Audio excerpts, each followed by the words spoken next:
Welcome to the Manders Mindset podcast. Here you'll find both monologue and interviews of entrepreneurs, coaches, healers, and a variety of other people, where your host Amanda Russo will discuss her own mindset and perspective and her guest mindset and perspective on the world around us. Manders and her guests will help explain to you how shifting your mindset will shift your life.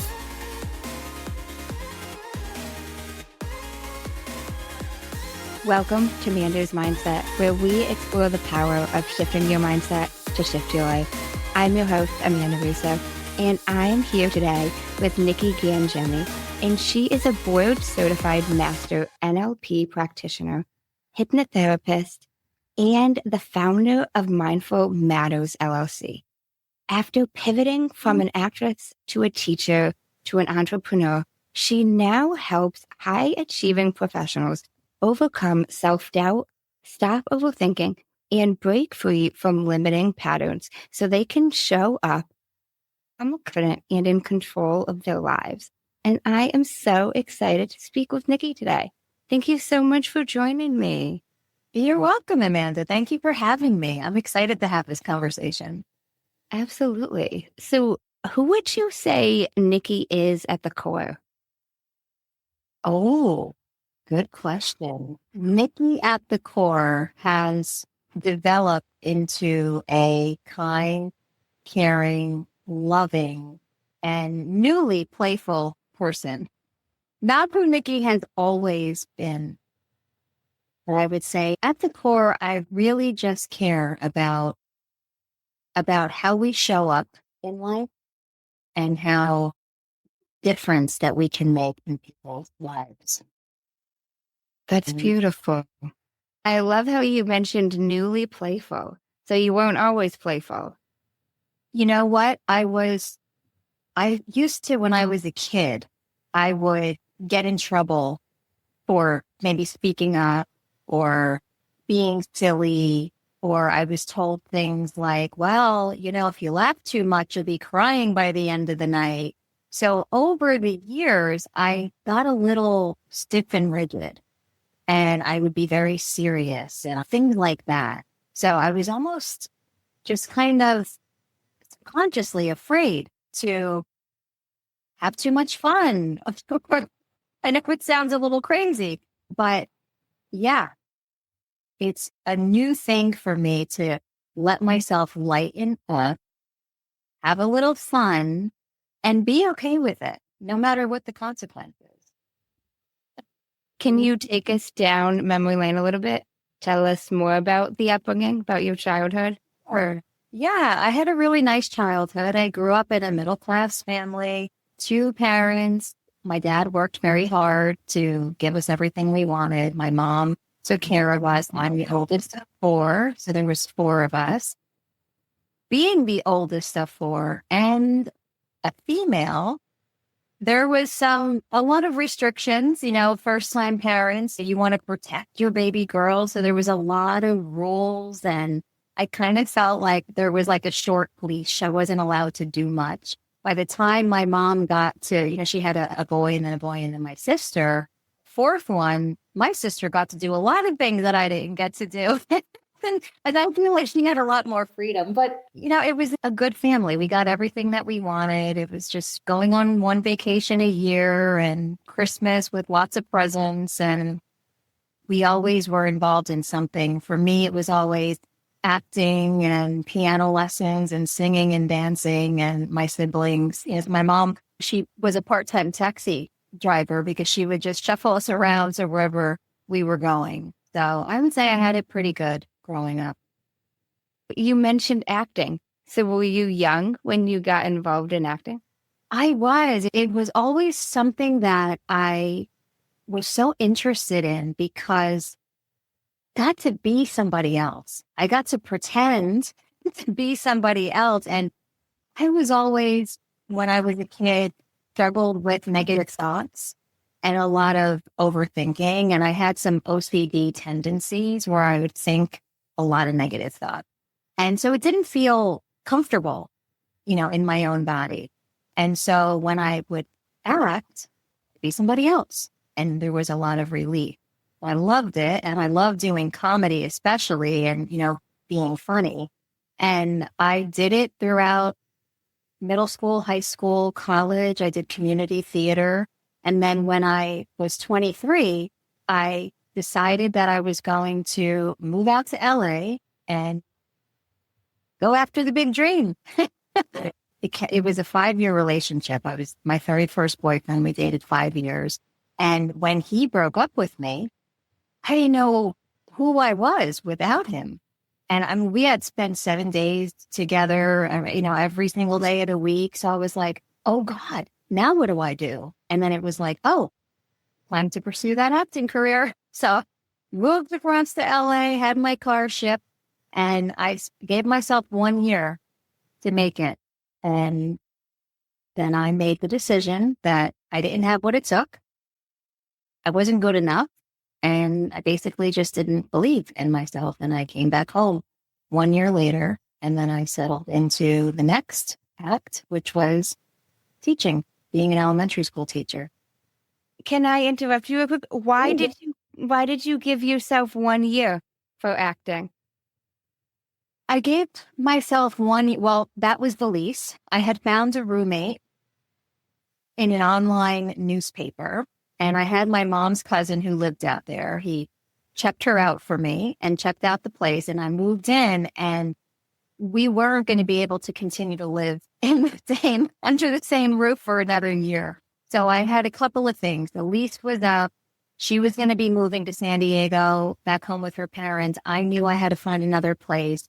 At the time, I was a very different person. I was very dependent. I mean, for me to move across the country and was a big deal. First time paying the bills, going food shopping, doing the laundry, having to work to keep that roof over my head.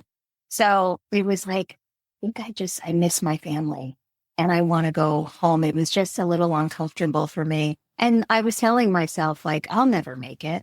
It's just not going to happen. And totally not true, by the way. I know that in hindsight, but at the time, that's what I told myself. And I remember I was doing some extra work on the set of the show City of Angels. And, you hang around a lot as an extra on the set, just hanging around, waiting for them to need you.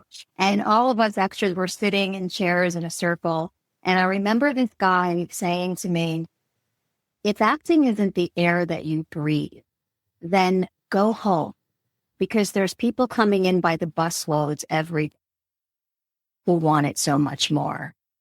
And I am a literal person, and I took that very literally. And I thought, this is not the air that I breathe.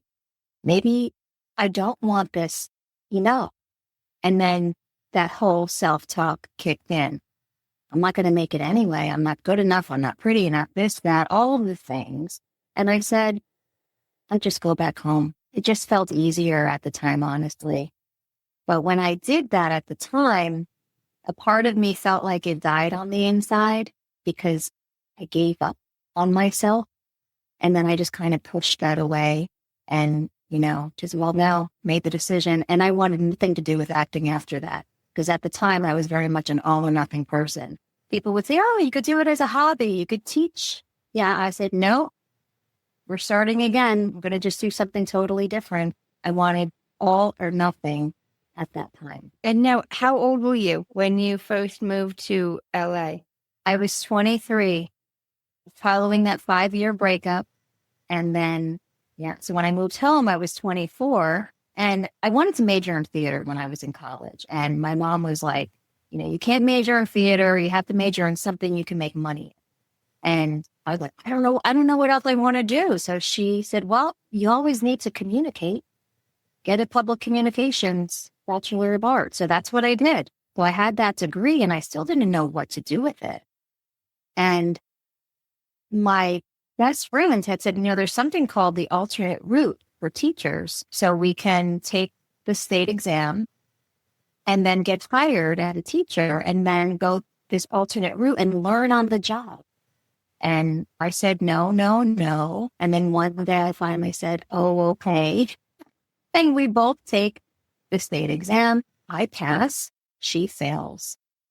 I become a teacher. She doesn't. And then I just went through the motions. Just showed up every day. I did my job. You know how time flies. The years go by fast. And I ended up staying for 15 years. Wow. Now, what made you decide to take the exam? You mentioned you didn't take it at first. Didn't. Yeah. So what it was, I didn't know what else to do. When I came back home at 24, my brother was getting married. So I was the only one out of four who left the house. When I moved back home, my room was gone, my bedroom, because my brothers had shared a bedroom. And when I came home, he was getting married and his wife was moving into the house. So I had to go upstairs and share a bedroom with my sister. And I was working, I went back to waitressing, and I was like, I've got to do something with my life. I just didn't feel good about myself. I was like, I can't just waitress for the rest of my life. It wasn't the right decision for me. I had gotten one admin job at like an advertising company, and they let me go after a few weeks because I couldn't do an Excel sheet. I just couldn't do the responsibilities. And I was like, I'm getting older. You know, I've got to do something. I was going to be turning 25. So when my friend said that, and she had, asked me, she goes, come on, we'll have summers off. And then I had my family saying, oh, you come from a family of teachers. It's such a rewarding career. And I just finally said, again, it was easier to just say yes because I didn't like the other option. So, I want to get a job. I want to make good money. I want to move out, be on my own. Now, had any part of you ever previously, whether during acting or before acting, ever considered teaching of any sort? No. In my 5th grade yearbook, under my name for what you want to be, it said hairdresser. Which is what my mom is. So I never wanted to. And as a matter of fact, I felt, adamant is the word that comes to mind. I know it's a little strong, but I felt adamant about not teaching. And I think it was mostly because people wanted me to, and I didn't. And it was more like, no, I want to do what I want to do, and then eventually it was like, I don't know what else to do. All right, this sounds stable, and could have the pension and the benefits. And so I did it. But I'll tell you this. That first year, I remember sitting on the beach in August. The school starts in September here. And for the first time, I experienced feeling anxiety, like in my body, like I was shaking. I felt like this tugging feeling in my rib cage. And I'm like, what is this? And I never felt that before. And to me, what that meant was I was just going in the wrong direction for me. And I knew it deep down inside, but I did it anyway. So it was just something that I thought, like interesting. I've never felt like this before until now. But I did it. And I'm the kind of person where anything that I do it well. So I showed up, I did the job, but inside I was not fulfilled. And I felt bad for not feeling fulfilled because society says it's a rewarding career. You're helping children. And so I felt bad to feel like not miserable. Now, what grade were you teaching when you started teaching? I started teaching 2nd grade, and then I ended up doing kindergarten. I did a couple years in 3rd grade, and then I went back to kindergarten. And my very last year, it was interesting. I had changed schools at the end, and I ended up teaching in the same classroom in the same school, 2nd grade, when I started as like a long-term sub before I got my first teaching job. So it was kind of like I came full circle. It was interesting to be in that room. That's where I started, and that's where I ended.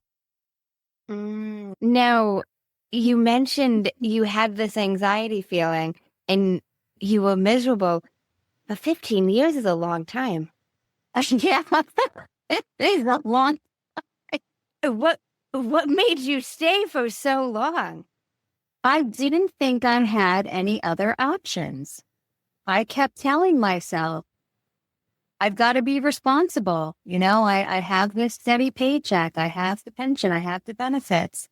About how many years in? It was trying to think now, maybe about 10 or 12 years in, I bought a condo. So now I had a mortgage to pay. And it was like, I just kind of thought, I got to do the responsible thing. I've got to stay. And I was telling myself, I know I'll wait until I get married because then there will be another income.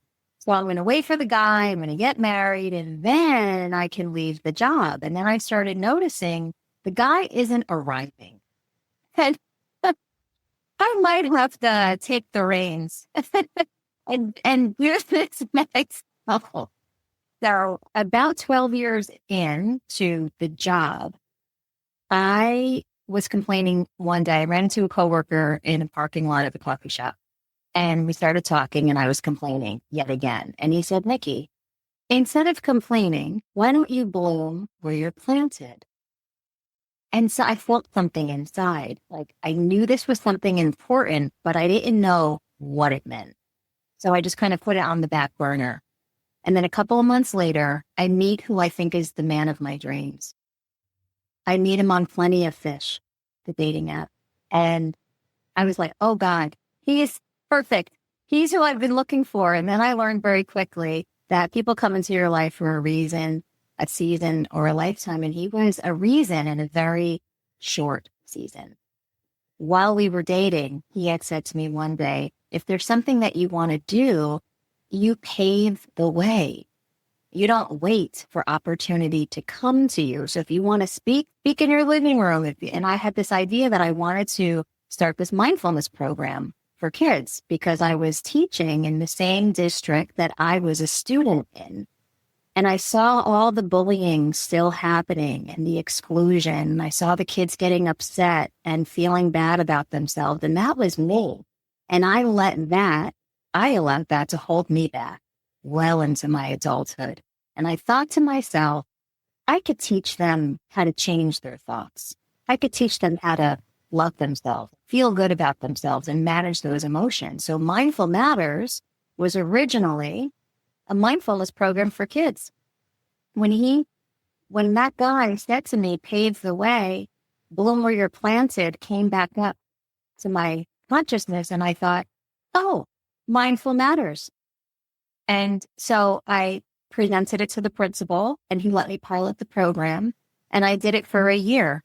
I basically did a 10-week cycle and I worked with a few different grade levels before school, early in the morning, a few times a week. And I taught them different tools for managing their thoughts and their emotions. And I felt like I came alive again for the first time since I had been home from LA. And I thought, I found something that I really love to do. And shortly after that, the district shut the program down and said, you can't do this anymore. And I got upset quickly, but then I realized, okay, I'm going to think bigger this time. Instead of giving up like I did back in LA, what can this look like? And that's where I attracted a business coach. And she had said to me, you could help adults. She told me about the coaching and life coaching industry. I didn't even know about it. And she said, why don't you go from kids to adults and from local to global, and you can help adults transform their mindset. And I was like, that sounds amazing. So I hired her. I put on a summit, Unlock Your Hidden Potential, grew an email list. And she goes, now you're going to coach. I'm like, I'm going to what? I don't know how to do that. So then I went and started getting my coaching certifications. And 2 years later, I resigned from the teaching job. It was 2019. I was turning 40 and I had this epiphany one day getting ready for work. I just thought to myself, what if another 10 years goes by and I'm turning 50 and I'm still unhappy in this job? you know? So I said, I'm going to take a leap of faith and I'm going to resign and figure it out. And that's what I did. Now, I want to backtrack a tad. How old were you approximately when you mentioned this idea of bringing this to the kids, to the principal? That was in 2016 and I was 40 in 2019. So I was like 37. And you had been there for a little over 10 years at that point. Yeah. I started in 2004. And what gave you the courage? Did you have any fear asking the principal of bringing this up to him? I was excited to bring it up to him. The program? Yeah. I was excited. Yeah. Because I thought we need it.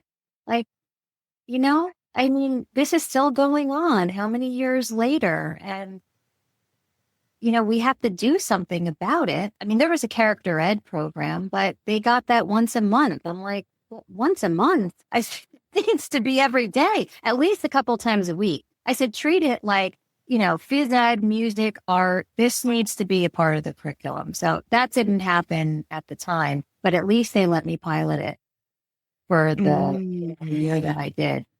That's so cool that it was the school. I know you didn't enjoy it, but that it was the school that you grew up attending, like the district, that you got to have some, even if it was a little bit of a say, like implementing this program, even if it wasn't long, like, I didn't think of that before. that is so cool. Cool. That is really cool. You know, even if it didn't stay, like, it may have impacted, even if it was one kid, you know, like if you did implement it, you know? Yeah. No, thank you for saying that because I never considered that before. I know it sucks and it's unfortunate that like it didn't continue out, but like, you know, it might have helped. You never know. Well, yeah, I got great feedback from the kids who experienced it. I'm sure. And that's cool even for you, like internally, you know, like the school district that you were a part of, even though you didn't enjoy this profession, getting to see that come full circle like that's nice. Thank you for saying that. That is nice.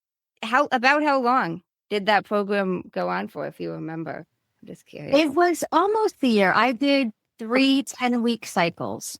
So I did it in like a 10-week cycle and I ran it 3 times. I did it with second grade because that was when I was teaching. And then I did like a mix of third and fourth grade together. That's amazing. Yeah. And then it was interesting. I did a workshop for the parents just before spring break that we were having. And the assistant superintendent came to it and she sat in on it. And I did the workshop because I wanted to teach and show the parents the tools too, so they can continue the work at home. That way we can work together. Otherwise, I'm showing them one way and then they go home and it's different, like for continuity. And at the end of the workshop, I had said to the superintendent, I said, this is like the 4th R, you know, reading, writing, arithmetic, and reflection. Like this needs to be in the curriculum. This is just as important. And she just smiled and nodded her head. And then we went on spring break for a week. We come back. I get called into the principal's office and I go, oh God, what did I do? And the principal said, you need to watch what you say to administration. What Mrs. So-and-so heard was that you think emotions are more important than reading. And you don't belong in a testing year. She wants you down in preschool. I said, well, I'm not certified for preschool. Kindergarten was the lowest. He goes, well, then I'm going to have to move you back to kindergarten. And I got moved down to kindergarten. And she goes, and you can't do the program anymore. So I said, okay. And like I said, I got upset initially, but then I thought about it. And she even talked to me, that principal. I had a different principal at that time than when I had started the program. And she said to me, look, this is just one no. She goes, I was one of the youngest women to become a principal. You know how many times I was told no because of my age? She goes, like 37 times. And then I got a yes. So she goes, keep going for the yes. You love this. This is important. Find a way to do it. And I just really love that she said that to me. I think it was part of what helped me to think bigger. So, yeah. Keep going for the yes. Mm-hmm. Wow. Yeah. Yeah. Keep going. Yeah. And, I didn't become a yes for a school. I don't know how to say it. It's like, I'm not the kind of person who's going to rally and push and fight for something. I want to just go where the energy is aligned. So I didn't want to push to get this into school systems. And honestly, I was getting a little bit depleted after having worked so long with kids. I started working with kids when I was 12 years old. I worked for my neighbor who owned a home daycare, and I worked for 5 years for her. So I've worked with kids a lot, and I said, how else can I help? And that's where it was interesting. I didn't know what to do. And I saw that on Facebook, somebody was doing a 5-day clarity challenge. And I said, I need clarity. I'm going to take this. And I did the challenge. I did the homework. I'm such a good student, and I submitted the homework, and I won a call with her. I get on the call. And that's when she told me about life coaching. And she's like, you can run a summit and you can interview 25 speakers, leaders, and grow a list. And that's how it all started. So I didn't keep going for a yes in the school district that I was in, but I just thought, how can this look differently? And then life opened up. Wow. I love that. I love that. Now, I'm curious, when did mindfulness first enter your life? Oh, mindfulness entered my life when I was working with a therapist. I had been in and out of therapy for about 15 years in my life. And like I said, I struggled with the negative thinking. I found this therapist who used emotional freedom technique, tapping. And she was the one who introduced me to breathing, like 2 different breathing techniques and EFT. And then I found this place in Massachusetts, actually, Kripalu Yoga Retreat Center. And I started getting into yoga. And I was like, wow, for the first time in my life, the thoughts slowed down. And there was this gap in between. And I could breathe for the first time. I didn't realize I wasn't breathing. Like, of course I was breathing. I was alive. But you know what I mean? It was like, oh, wow. It just felt it was like my nervous system calmed down. And I say mindfulness was my ticket to mental freedom. Because prior to that, I got a prescription for an antidepressant, I think it was, or an anti-anxiety medication. I took it once. I had a bad reaction, and I said, I don't want to take this. It's just not for me. Like, I have to find another way to feel good. I attracted that therapist who did an alternative kind of therapy, and it was right for me. So that's how I first started getting into mindfulness. How long ago was that about? Well, it was a couple of years before I started the program. Yeah, so I was in my maybe early 30s, early to mid 30s. Yeah, and my doctor, I was seeing my doctor. She had given me the whatever it was, depressant, I think. I took one pill. I had not a good reaction to it. And she's like, you got to just give it 2 weeks. Just get used to this. And I thought to myself, you want me to get used to feeling like this? I don't think so. I do not want to acclimate to this feeling. And then she said, I know this woman. She's a psychotherapist. I think you're really going to like her. And so she sent me to her, and I loved her. And that's when she taught me those different mindfulness practices. The EFT was such a game changer for me. What would you say EFT helped you with the most? Forgiving myself. I didn't share this earlier when we talked about growing up, and I was the oldest of 4. I said that. And there came a point when I was about maybe 12 years old, 13 years old, that I stopped talking to my brother that comes right after me. And we're like 20 months apart. And I didn't talk with him. I didn't have a relationship with him for 13 years. I didn't want him to be within 5 feet of me. It was terrible. And I didn't understand, why did I behave so terribly? Like years later, it wasn't until I was living in California when I'd call home, and one day he picked up the phone and he said, "Hi, how are you?" And I said, "I'm good. How are you?" And he's like, "Good." And then I'm like, "Where's mommy?" And, he put her on the phone and we talked, and I didn't think anything about it. The next day I'm in my acting class, and the assignment was, you're going to get up there on the stage and you're going to do an I remember when monologue. So I'm like, okay, what am I going to do now? I remember when I remember when I was home visiting New Jersey and I was standing by the ocean with my dad. And then suddenly it just hit me that those are the first words my brother and I said to each other in almost 13 years. How are you? And I was just like, I'm just going to get up there and talk about that. So I got up and I said, I remember when I decided to cut my brother out of my life. And I just told the entire story on the stage and sobbed. And when I came home, he was getting married. Small wedding in the backyard with the mayor. And it came time to congratulate. They get married, kiss the bride. And it was a big deal for me to put my hand out and shake his hand because I would never even get within 5 feet of him. And when I went to go put my hand out and shake his hand, he pulled me in for a hug. And it was like he forgave me, I thought, in that moment. But I couldn't forgive myself because I thought, what a horrible human being to act like that, to treat family worse than you would treat a stranger on the street. And I hated myself.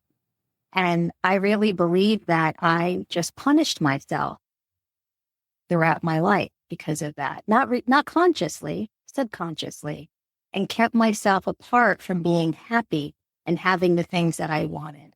So when I was doing tapping with my therapist, that came up. And I was like, oh my God, I feel like I can begin to forgive myself. And that happened pretty quickly with a few sessions of tapping. So that's why I say for me, it was so powerful. And then I kept using it for other things. Wow. That's amazing that it helped you with that.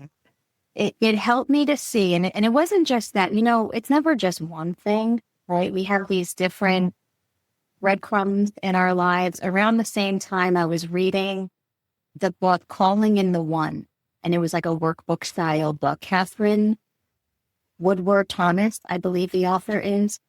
And it's exercise based. So you're doing all these exercises and I'm going through the work. And as I'm answering some of the questions, I could remember the day I made the decision to stop speaking to my brother.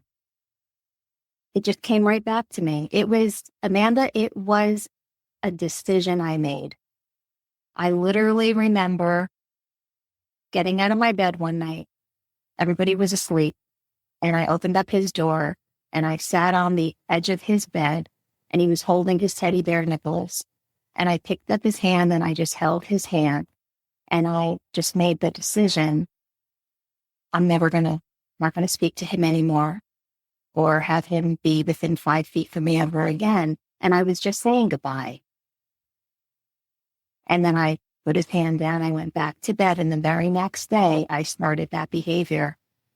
Step away. Don't look at me. And I didn't know why I did it. But what I found out was I was trying in my own way to feel a sense of control. Because at that time, I was getting picked on and bullied so much in school that I felt like I had no control at all. And my mind found a way to feel in control. And my whole family followed. Eventually, they got used to it. We'd go out to dinner and they would know Nikki and Joe don't sit next to each other. Somebody has to sit between them.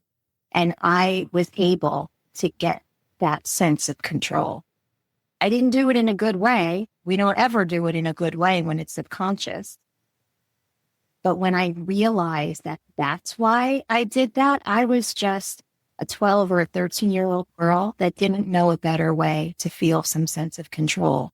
And that was the way I found to do it. And that helped me to forgive myself even more when I realized that. That's a deep realization you had there. It's very deep. It's very deep. And my details could be very different from a lot of people. But what I see between my own story that I just shared and the people I work with, a lot of times what people label as the problem that they're having, it's sometimes something like that, a control issue, and not the issue that they think it is. So that was a big learning for me, because it's like, deal with the control issue first. How do you think people can identify like what it is they're trying to control? I think listening to podcasts like this, just the conversation about it and the awareness, because it's something that people wouldn't just think. You know, I didn't think of it either at first. I was my late 30s when I realized that. I think getting curious and asking yourself questions, you know, like, for what purpose am I doing this? Right? Instead of like, why am I doing it? So with my example with my brother, like, for what purpose am I doing this? Well, I want to feel like I have a say. I want to feel like I'm in charge. Like, that question right there, I think, could have led me to that. Instead of just, you know, saying to yourself, well, I really shouldn't do this. This is not nice. To me, those are just like dead end statements. They don't lead you anywhere. And if you can just turn statements like that into questions, like just being curious about it, and you ask the question and then you just sit with it, like, be quiet and be still. I think when you're ready, the answer is there. That makes a lot of sense. Now, you've gone through a big arc with these 3 different journeys, you know, from acting to teaching to now running your own business. I'm so curious, what part of your identity you would say still exists with you today? Oh, what part of my identity is still here? I think there's still a little bit of the people pleasing and the perfectionist. I've come a long way. That's still there. I think there's still a little bit of the rule follower and, you know, afraid to do it wrong, get it wrong. Big improvement, but, you know, I'm going to be honest. I think there's little glimmers where I've got to challenge myself. But interesting, I'll share this because it's so recent. I became a trainer of of NLP and hypnotherapy. And I became a trainer because I thought I want to be able to train people in the calm method that I created. As I was getting the certification, I found out that's not an option. So I thought, I did this for nothing. Why did I do this? I don't want to teach. I don't want to train others and certify them. That's too similar to what I walked away from. I just spent all this money and time.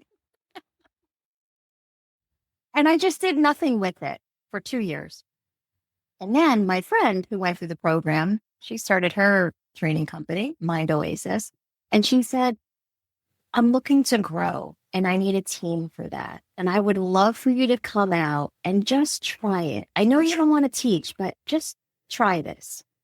So I'm like, all right, okay, it's harmless to go out and try and get paid to do it. So I went out to Atlanta last month and I had my first opportunity to get up there and teach a segment to the students.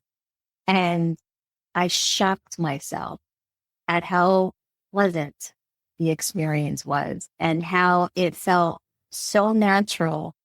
I just felt like I was in my element. And I said, I love this. And she's like, I'm so glad.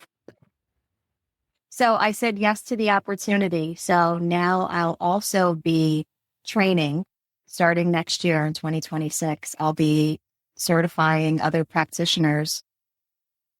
And I realized that I know our words are so important, right?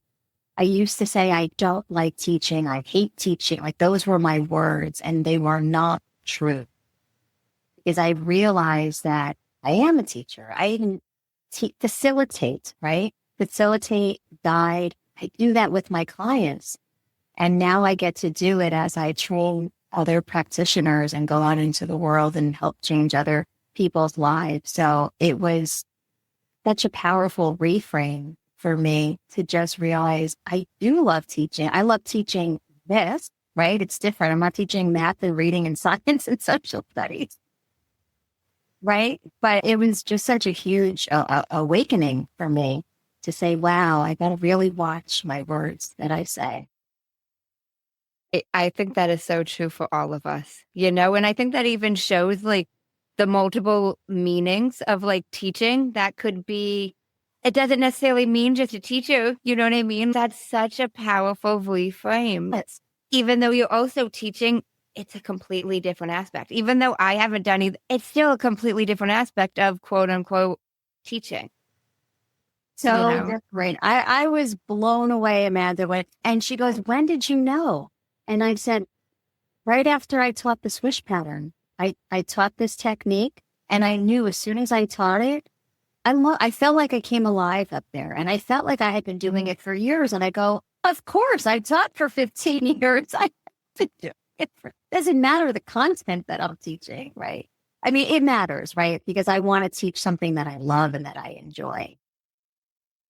But that was just so huge for me. And now, honestly, it's going to sound a little strange, but I want to say it that I feel like since I left my teaching job in 2019, that these past 6 years, it's almost like I've been denying a part of myself, saying I didn't like, and even before that, 'cause I was saying it almost the whole time. And I was kind of, shutting a part of me down, which does have consequences.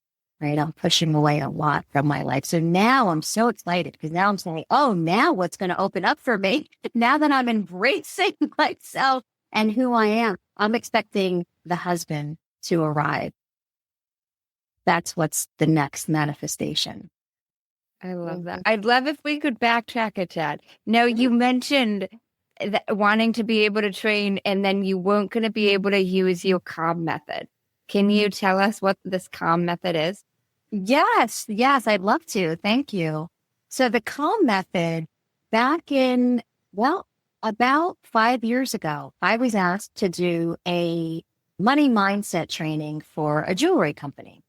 And 2 days before the workshop, it was March 2020, the woman who hired me called me up and said, this is no longer appropriate. The world had just shut down. She goes, we can't talk about money mindset. Can you please just help us with our emotions?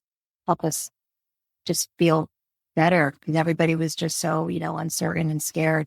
And I said, oh, sure. And I hung up the phone and I was like, oh God, I have 2 days to redo everything. What am I? And then I stopped myself and I said, you know what? I'm going to practice what I preach. I'm going to go to bed and I'm going to sleep on it. And I'm going to wake up with the just right idea. And when I woke up, I saw the word calm, CALM, and each letter stood for a step for how to quiet the mental noise and manage the emotion and turn around how you're thinking so you can move forward. So that's how it came into being. And I can go through the 4 steps if you'd like. Yeah, I'd love that if you don't mind. Sure. So the C in calm stands for conscious. And that's to become conscious of how you're feeling and then taking that pause to breathe and just kind of calm down your nervous system. That's the C.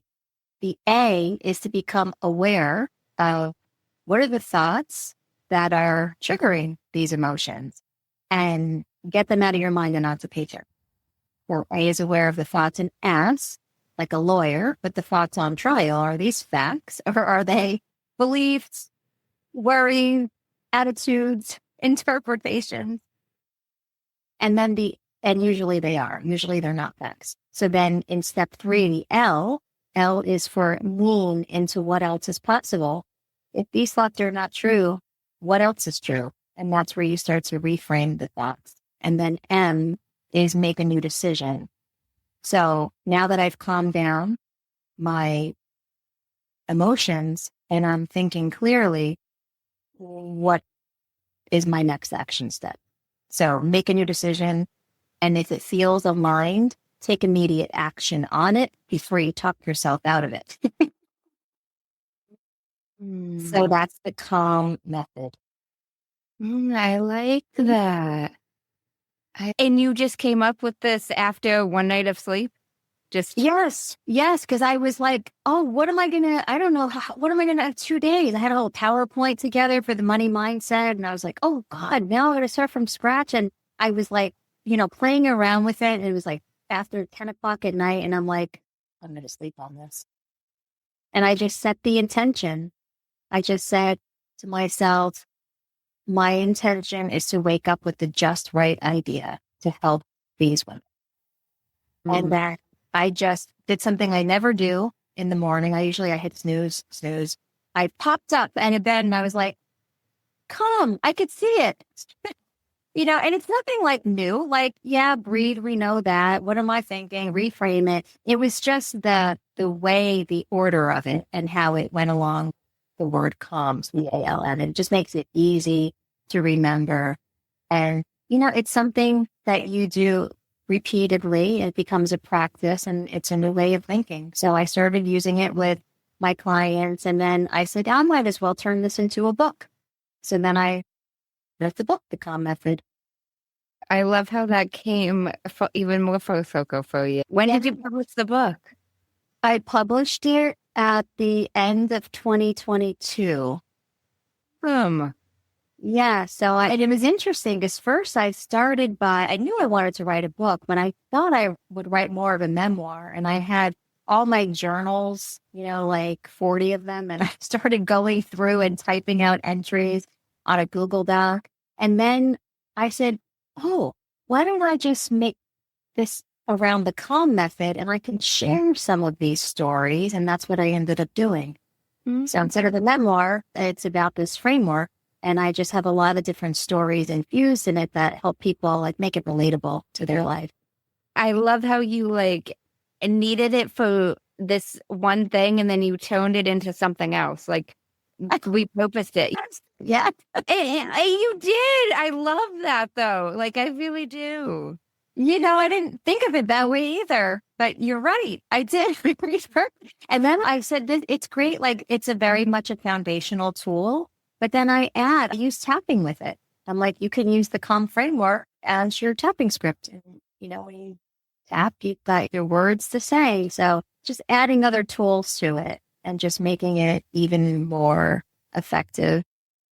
And it's getting out to even more people, by having it in a book. Even the people that might not happen to discover you directly, they can still learn about it. They can still learn about it. They can still find it. Yeah, definitely. I love that. Now, I'd love to transition a tad. If you could go back and speak to your younger self, the version of you struggling even more so with perfectionism and OCD, what would you want her to know now? I would want her to know that it's okay to question, that it's okay to be curious and ask questions, especially when something doesn't feel good. Instead of just accepting it as, well, this just must be what it is, and then living by that rule, that you just ask and you get curious. And I think that alone would change the trajectory of your life. And I say that because so many times I was told by my parents and family and friends but you are good enough. You are pretty. Like they tell you those things and sometimes you just don't see it yourself and you can't receive it. So instead of like telling that younger version of myself that you are loved and you are lovable, I know it can fall on deaf ears a lot of times. So instead, I would teach her how to ask better questions and arrive at her own answers. And to know that if something doesn't feel good inside, that it's because it is out of alignment with who you are and it's not true. If it doesn't feel good inside, it's out of alignment with who you truly are. And I use that to this day. I use it with myself. Even if I get just maybe frustrated with somebody, maybe I get annoyed with a friend or something like that. And I know it doesn't feel good to stay that way. And so I know that that just means it's not really my true self, coming from my true self. I'll ask myself a question. What would love do? What would love say? What would love say? Like personify love. And then take the action from there. And I find that that helps to get me like out of my head, outside of myself, a different perspective, and say, oh, yeah, love would pick up the phone and call and just have that conversation. I like that reframe there. What would love do? Because love is really who we are. Under the hurt and the emotions and the frustrations and the failures and all of the perceived failures, because there is no failure. I think that's what's there. And so that's why I'd say if ever not feeling good inside, I know it's because I've strayed from my true self, from my authentic self. So to help me to reconnect with that, I will even ask myself, what would my higher self do? What would my higher self say?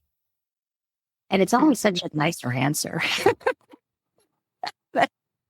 than what Nikki, the ego, the personality would say. That is so true. Now, I'm curious, do you have suggestions for anybody feeling misaligned and maybe not knowing where to start? Like one simple thing they can practice? Oh, yes. Let's see. One thing. I get to choose one thing. Okay. So when you're not feeling aligned with something just feels, you can't put your finger on it, but just something just feels off. I would say to get still and tune in and just take a couple of deep breaths. And just kind of, because if there's not alignment, there's some kind of resistance of some kind, whether it's confusion or frustration, impatience, doubt.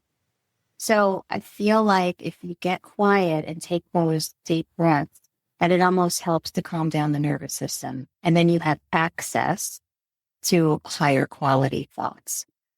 So I would say that would be the one, is to pause, breathe, ask outcome-oriented questions that are focused on the outcome that you want, and then listen for the answer. That's through subconscious mind.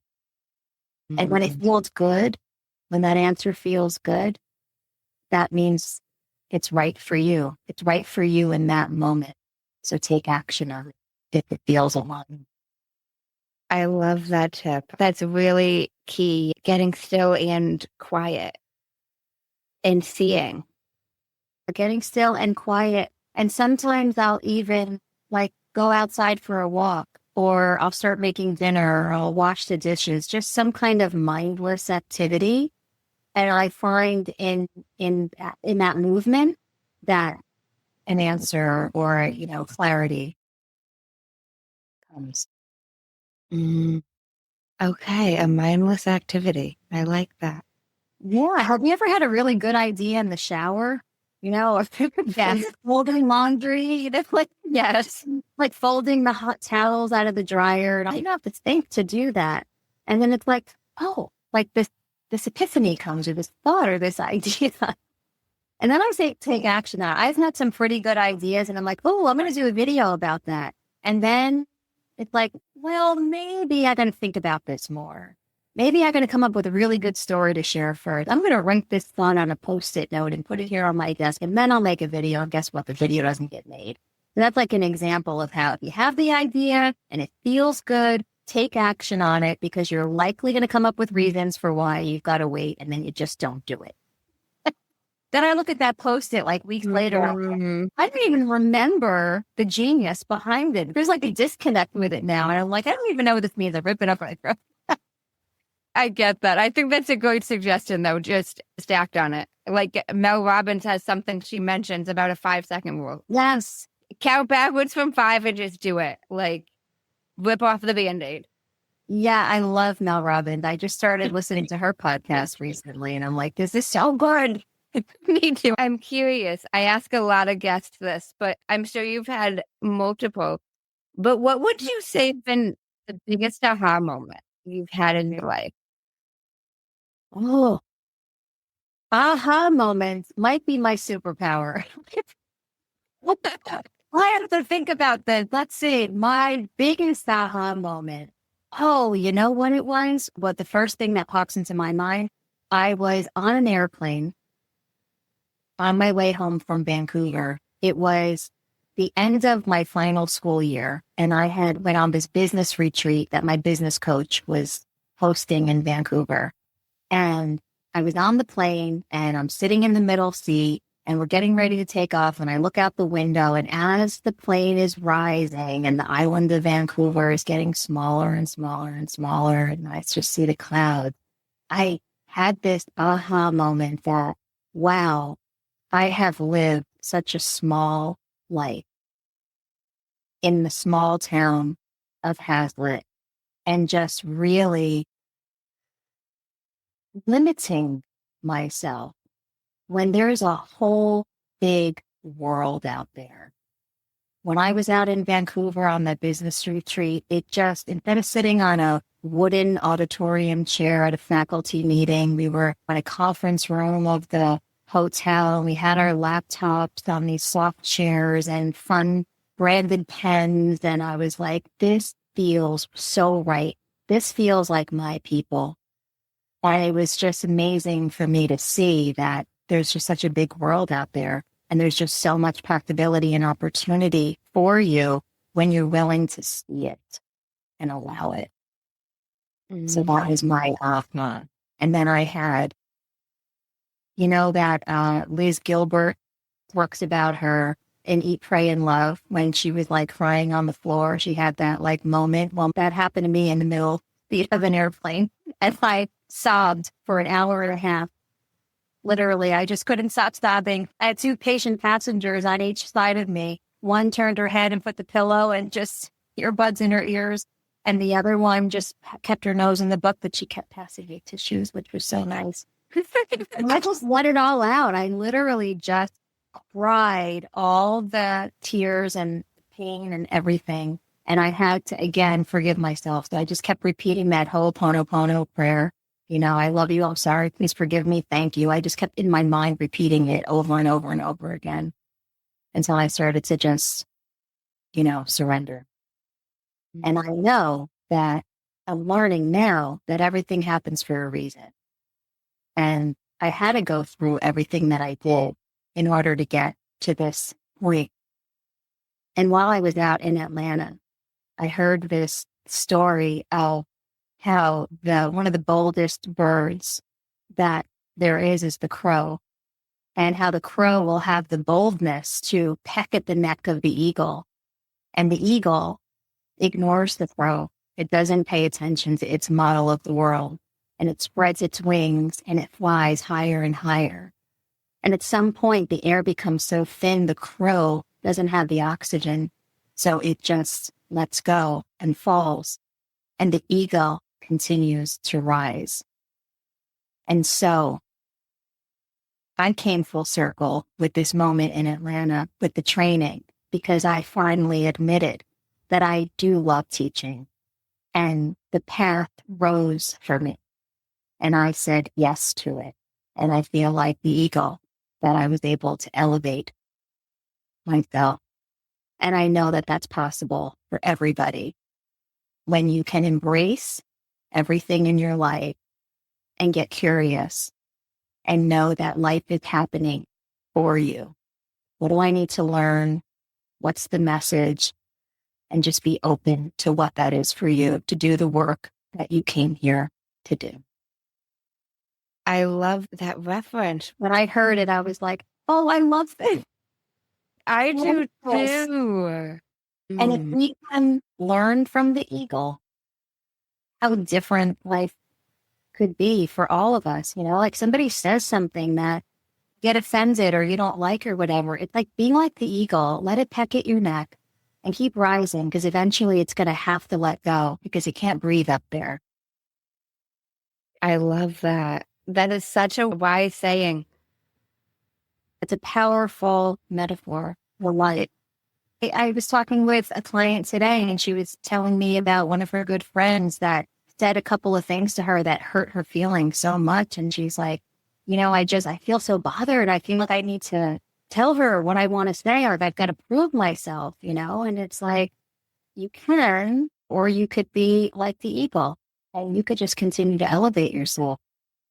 And all the noise and everything eventually is just going to fall away. It's true.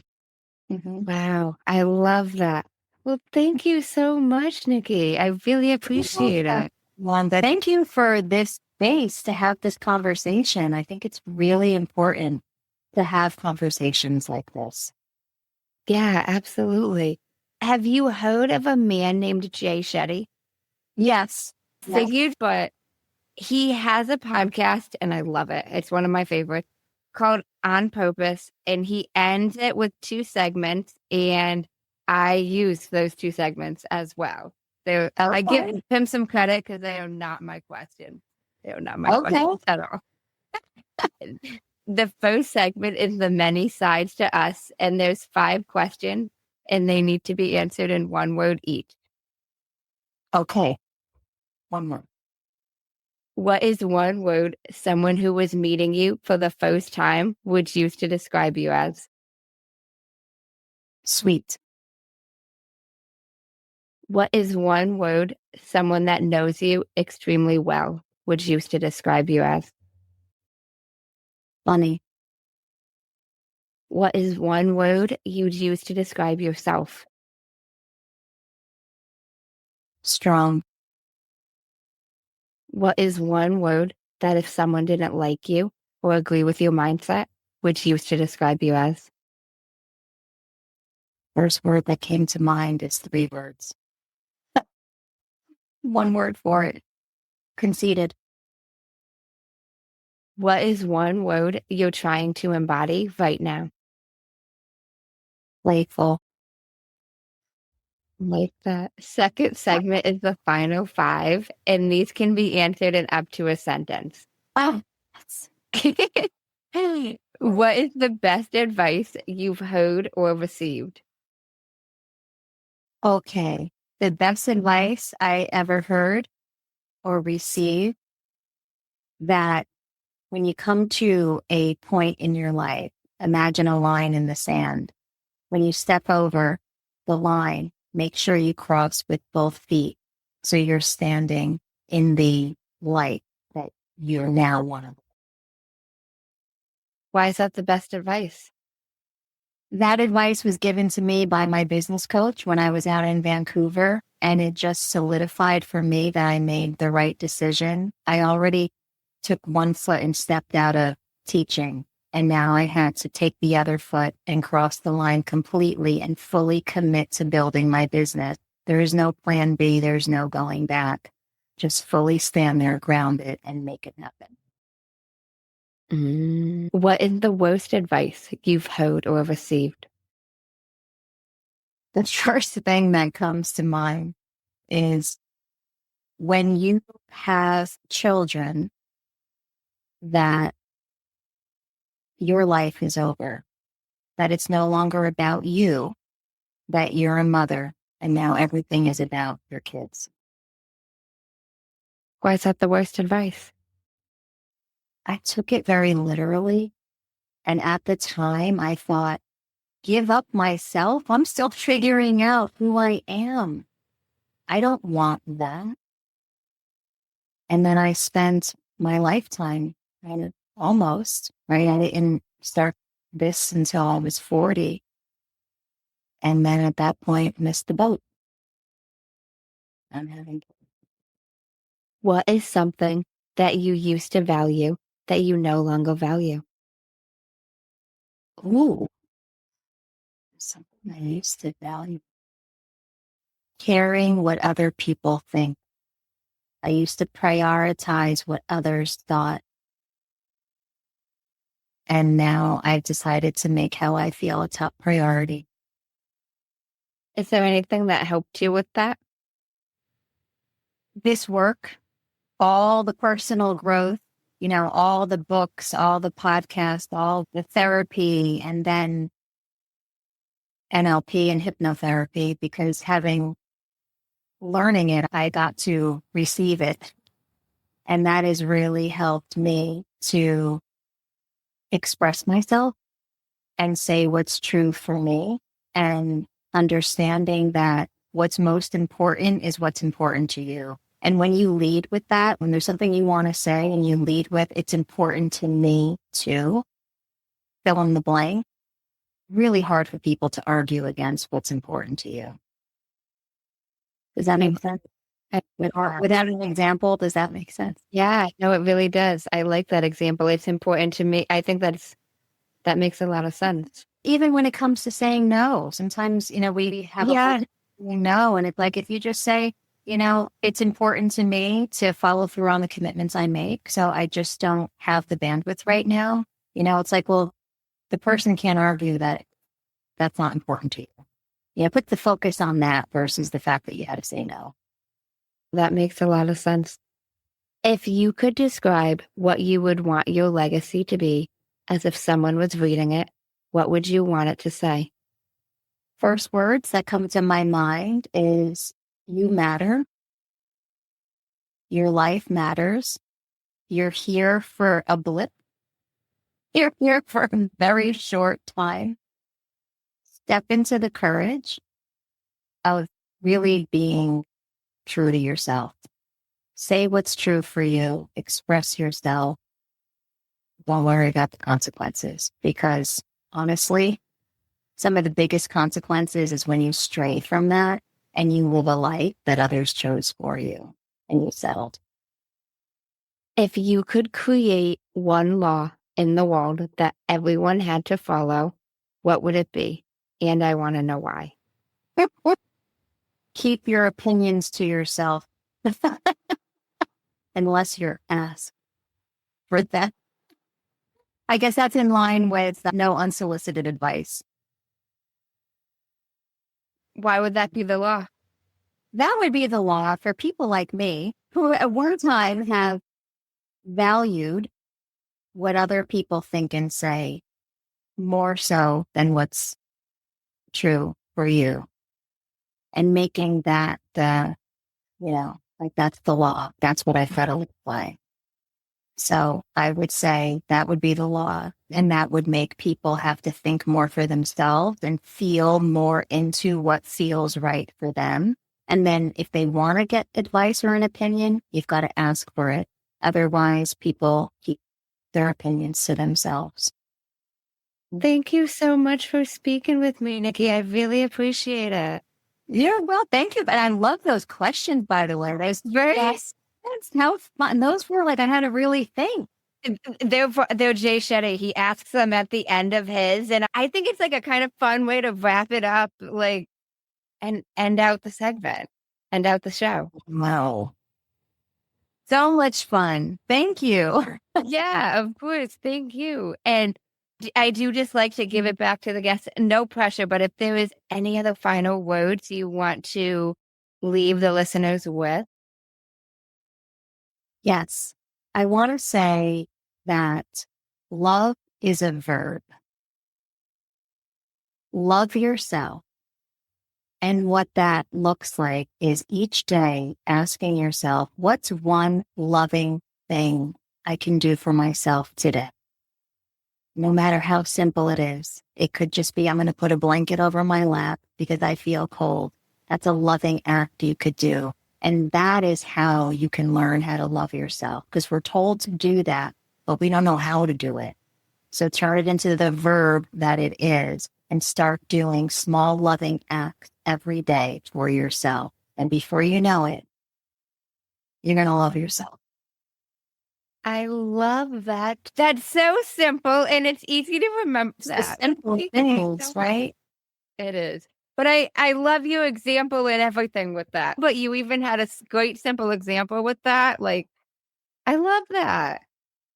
Good. Thank you. I'm glad it resonated.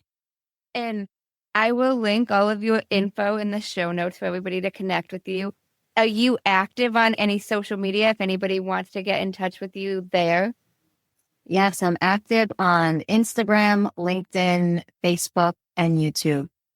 Awesome. I will link them in the show notes. Thank you so much, Nikki. Thank you for having me, Amanda. It's been fun. Thank you guys for tuning in to Manders Mindset.